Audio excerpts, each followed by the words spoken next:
আহিলে বান্দৰটো কি কাৰণত কেনেকৈ খাৰঘুলি ষ্টুডিঅ'টো থাকোঁতে বাৰান্দাত আহি পেলাই ধুমুহা বৰষুণ একদম বাহিৰত বিৰাট বৰষুণ আৰু বতাহ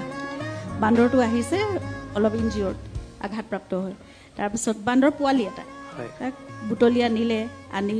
চিকিৎসা কৰিলে পিছদিনাখন তেনেকৈ আমাৰ তালৈ ডক্টৰো আহি থাকে মানে ভেট আহি থাকে মধুসূদন অঁ তাৰপিছত তাক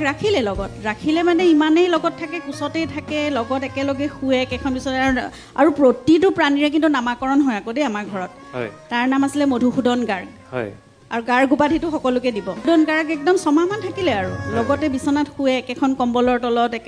একেটা গাৰুতে মধুসূদন শুই থাকে তাৰ যেনেকৈ আহিলে এটা বগলী এবাৰ বগলীটো মানে একদম এনেই কান্ধতে বহি থাকে ওপৰলৈ চাই কিবা ভাবি থাকে নহয় সেইকাৰণে তাৰ নাম দিলে বগলীজনৰ নাম দিলে উদাসীন গাৰ্গ তাৰপিছত কাউৰী এটা আহিলে কাউৰীটোৰ নাম আছিলে কাকু গাৰ্গ